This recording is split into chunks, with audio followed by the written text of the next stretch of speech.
વટ સાવિત્રી અંકલેશ્વરમાં વિવિધ સુહાગન મહિલાઓ પતિના લાંબા આયુષ્ય અને સૌભાગ્ય માટે વટ સાવિત્રીના વ્રતની ઉજવણી કરી।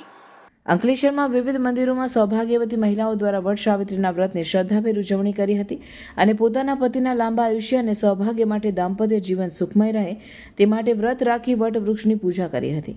ત્યારે અંકલેશ્વરમાં રત્નેશ્વર, અંતરનાથ, માંડવેશ્વર, સુરવાડી, ખોડિયાર માતાજી મંદિર સહિતના વિવિધ મંદિરો ખાતે સૌભાગ્યવતી મહિલાએ પોતાના પતિના લાંબા આયુષ્ય અને સૌભાગ્ય માટે દાંપત્ય જીવન સુખમય રહે તે માટે વ્રત રાખી વટ વૃક્ષની પૂજા કરી હતી અને એકટાણું ઉપવાસ કરી વટ સાવિત્રી વ્રતની ઉજવણી કરી હતી। 21 જૂનના રોજ વટ સાવિત્રી વ્રત કરીને સૌભાગ્યવતી મહિલા પોતાના પતિના લાંબા આયુષ્ય અને સુખ સમૃદ્ધિની કામના કરે છે। શાસ્ત્રો મુજબ વટ વૃક્ષ નીચે બેસીને જ સાવિત્રીએ પોતાના પતિ સત્યવાનને પુનર્જીવિત કર્યા હતા। વટ સાવિત્રી વ્રત કરીને સૌભાગ્યવતી મહિલા પોતાના પતિના લાંબા આયુષ્ય અને સુખ સમૃદ્ધિની કામના કરે છે। આ દિવસે મહિલાઓ વ્રત રાખીને વટ વૃક્ષ પાસે જઈને વિધિવત પૂજા કરે છે।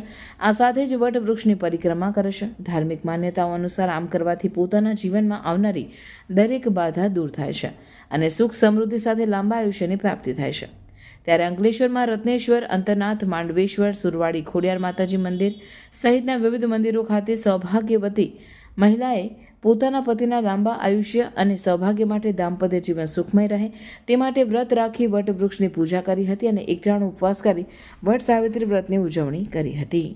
આજના દિવસે સૌભાગ્યવતી સ્ત્રીઓ વટની પૂજા કરીને પોતાના પતિદેવનું અખંડ સૌભાગ્યની પ્રાપ્તિ માટે અહીંયા પૂજન અને વ્રત કરે છે અને આખો દિવસ અનાજ ખાધા વગર ફક્ત કેરી ઉપર રહીને બહેનો પોતાના સૌભાગ્યની પ્રાપ્તિ માટે અહીંયા વટની પૂજા કરીને સૂતરના દોડા વડે, તંતુ વડે એની પ્રદક્ષિણા કરીને પોતાના અખંડ સૌભાગ્યની પ્રાપ્તિ માટે વટ સાવિત્રીનું વ્રત અને પૂજન કરે છે, જેથી કરીને પુત્ર પૌત્રાદિ અવિચ્છિન્ન સંતતિ અને સ્થિર લક્ષ્મીની પણ એમને પ્રાપ્તિ થાય એટલા હેતુથી બહેનો આ સૌભાગ્યનું વ્રત કરે છે।